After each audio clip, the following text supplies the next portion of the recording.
I know this ain't the right time to talk about sports right now. Of course, with the presidential election still going on right now. Current update on the election, there's still no decision has been decided yet, and right now it's like a quarter after 12. I imagine we won't get a real update on what's going to happen in the election until at least maybe later tonight, or maybe even tomorrow or later this week. But yeah. But let's be real for the election. It don't matter who wins between Trump and Biden. No matter who wins, everybody loses. And no matter who wins, there will be a riot no matter what. So yeah, this election pretty much sums up this year. This is called You're Fucked 2020 edition. But of course, this video isn't about talking about politics. We're talking about the game with the Lions at hand this week. The game between the Lions and the Minnesota Vikings, an NFC North divisional showdown. So let's focus on that game now, shall we? So for the game, of course, Lions and Vikings, Week 9. First time this year we play the Vikings. We play the Vikings twice a year. We play the Vikings later on this year to end the year at home. This week we head up to Minneapolis to US Bank Stadium. So, of course, for the point spread in this game, Minnesota's favored in this game by 4 points. So, for the all-time head-to-head series, Minnesota leads the all-time head-to-head series 76-39-2. Minnesota's also won the last 5 meetings against the Lions, dating all the way back to Thanksgiving 2017. So, yeah, Minnesota's had Detroit's number for quite a while. And also, this game does have some big stakes here, because the loser of this game will end up in the NFC North basement, because if Minnesota gets this game, the Minnesota will also get the head-to-head tiebreaker over Detroit. So yeah, the loser of this game will be in the basement for the NFC North, aka last place in the division. So entering this game, Detroit is 3-1 on the road this year. Detroit's been really good on the road. Detroit just sucks ass at home this year. Minnesota has really been as bad as Detroit has been at home. Minnesota's 0-3 at home. See, anyway, let's go ahead. Let's look at the key players on the Vikings. So, of course, at quarterback, we got Kirk Cousins, who's really had an up and down year this year. Like, 1 week he looks good. Next week he looks bad. It's like he's been inconsistent, man. He just looked like up and down, like a roller coaster ride. And of course, that running back, the big test for the Lions this week is Dalvin Cook. That's gonna be tough for the Lions to stop as Dalvin Cook, since Dalvin's a goddamn beast running the ball. And you also got the fullback C.J. Ham, who can really open some holes up this week. So, and of course, for receiving weapons, they got Adam Thielen, who's now the #1 wide receiver, with Stephon Diggs now gone off to Buffalo. But they did get a solid replacement for Diggs and Justin Jefferson, the rookie out of LSU. And of course, at tight end, you got Kyle Rudolph. On defense, the Vikings will be missing Danielle Hunter, who's on the IR with a neck injury. But they do got names like Ifeadi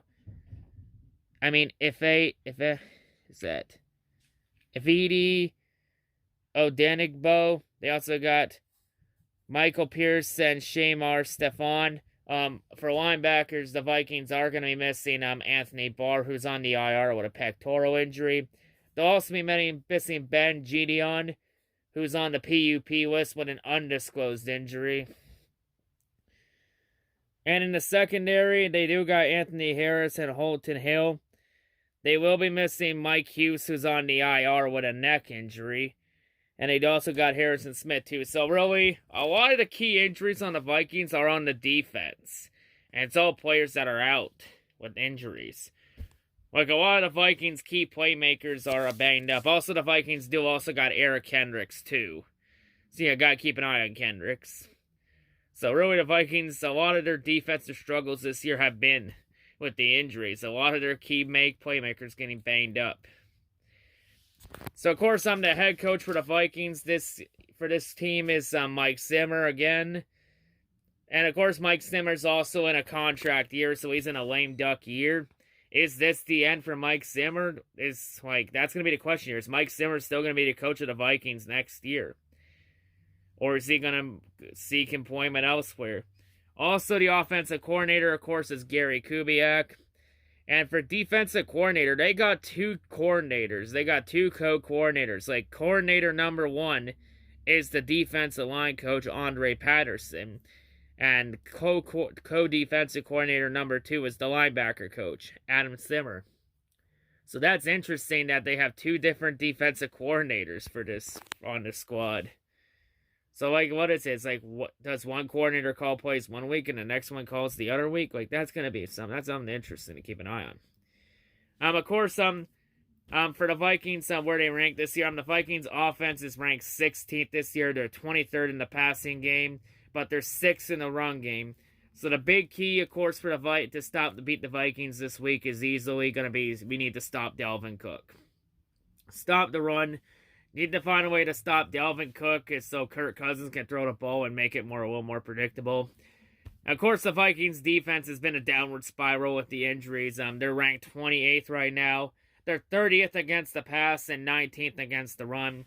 But don't get fooled by that, because the Lions have had issues up in Minnesota on offense. Because in the last 3 games against the Vikings in Minnesota, Detroit has scored 14 points or less in those 3 meetings. Then again, usually Detroit struggles up in Minnesota.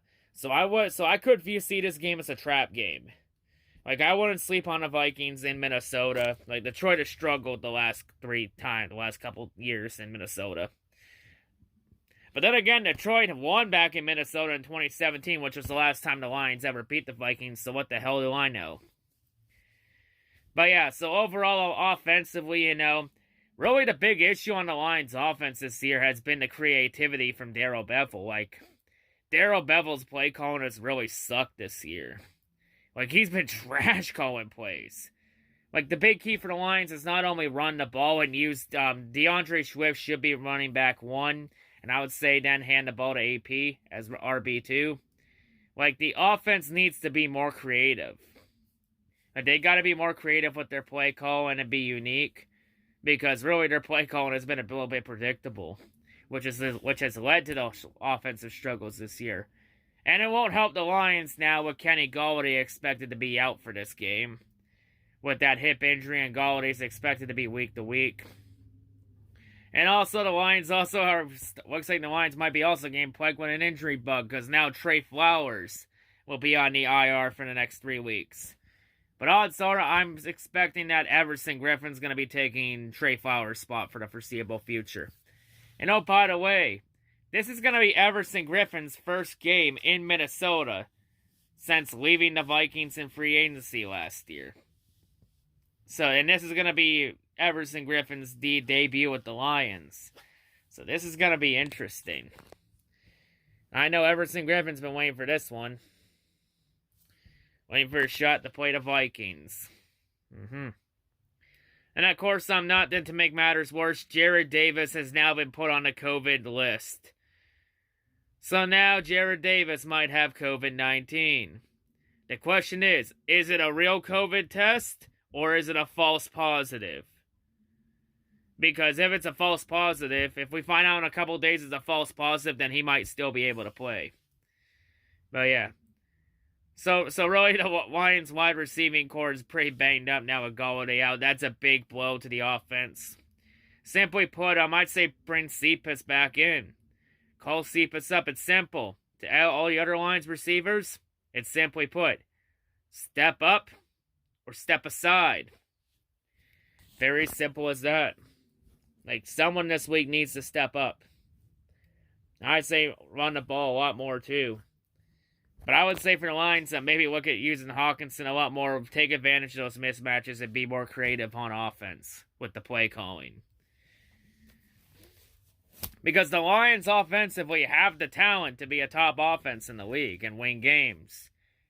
It's just this year, with the way Darrell Bevell's play calling has been, Darrell Bevell's been holding the Lions offense back from being a good offense to being a great offense.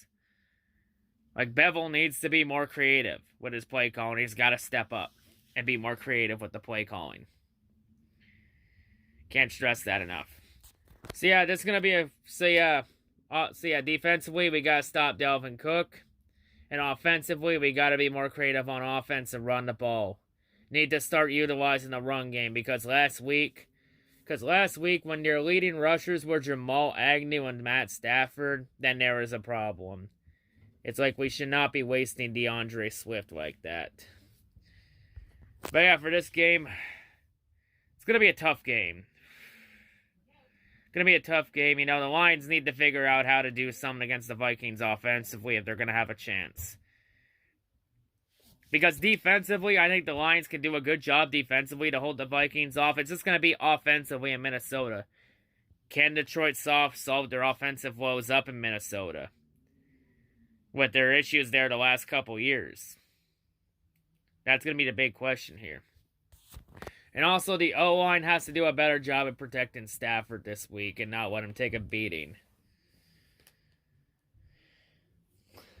But yeah, this game, it's going to be an interesting game. I could see it being a low-scoring game. At the same time, I could see it being a high-scoring game. It's really going to depend on which version of Kirk Cousins steps up. Is it going to be the Kirk Cousins that struggled this year? Or is it the Kirk Cousins that's going to be a gunslinger and can score points for the Vikings? That's going to be the question this week. Also, which version of Kirk Cousins shows up this week? But yeah, for this game, it's going to be a close one. It's a 50-50 game. I think it could go either way. You can make a solid argument for the Vikings. You can make a solid argument for the Lions. But yeah, this one, I don't know why. I have a feeling the Lions are going to pull this one off. You know, Minnesota's had our number the last couple weeks, so Minnesota might think they have this thing in the bag. I think Minnesota might underestimate the Lions this game. Because we all know what the Vikings are capable of. We all know the issues the last couple times Detroit's had in Minnesota. I think Minnesota might be napping on the Lions. I think Detroit's going to shock everybody and win this game. So yeah, I'm going to say the Lions get this game. You know what? The line says Minnesota by 4. Give me Detroit plus the points. I'll take the Lions plus the 4 points. I honestly think it's going to be like a mid-scoring, low-scoring game. I think it's going to be mainly it's going to be tough to call what it's going to be. But I'm going to say Detroit gets this game by 4. I think it's going to be a really close game. But yeah, anyway, before I wrap this up, for this game, overall, I'm not doing a Vikings hate week this week because I'm more focused on the NASCAR Championship weekend this week with this guy competing for his first career championship, and also with this man making his final NASCAR start this Sunday. Of course, Jimmy Johnson being a role model I've looked up to for over 15 years. So Sunday's going to be an emotional day for me. Like, I'm not going to be 100% into this game. Like, I'm going to be more focused on the race than I am going to be on the game. But how about before we wrap this one up, I do got another jersey here. I believe this is the Jeff Okudah one. I did open it a little bit because I thought it was a NASCAR shirt that came in, but it was actually a jersey. So yeah, to end this video off, how about we go ahead and let's check the jersey out and take a look at it. So, of course, I have it open over here, so we're going to open it up on the other side. Rip it open again. Just like that. So strong. Anyway, let's open this up. And also, we got an assload of fucking coupons here. A wine voucher, coupon from Fanatics, and this Green Chef thing. Like a Green Chef coupon here. Quick disclaimer, I'm not sponsored by Green Chef or any of these real quick, but I wish I was, so, you know, I can make extra bank and make that moolah. But yeah, here's the jersey. How does it look? Looks good. Let's rip it open. But yeah, get that thing open. Oh yeah. Oh, wow, it's actually wrapped up in here. Normally it's not wrapped, but wow. So yeah. They normally don't have wrapping on the jerseys here, and we got the tags here. Let's, of course, get these tags off here real quick. Tag 1. And tag 2. And this tag actually has the jersey valued more than I got it online. But yeah, take a look at it. It's Jeff Okudah. And it's the right Okudah jersey. They didn't send me the Okudah #1 jersey. It's Okudah 30. So yeah, if anyone's wondering, I actually like the blue jerseys the most. I do like the white ones too, and the grays. Pretty meh. Well, the only gray jersey I own was Darius Slay's gray jersey, which on the back I put Desmond Trufant on the back of it as a joke. But yeah, really love the jersey. Another jersey to the collection since Okudah's really been balling this year. He struggled at first, but the last couple weeks, Okudah's really improved the last couple weeks. And so far this year, Okudah's had a really good education, going up against Davante Adams, DeAndre Hopkins. Emmanuel Sanders, he's also gone up against Julio Jones and Calvin Ridley. And he also went up against T.Y. Hilton last week. And this week, Okudah's going to have another tough learning period this week, going up against Adam Thielen and the rookie Justin Jefferson.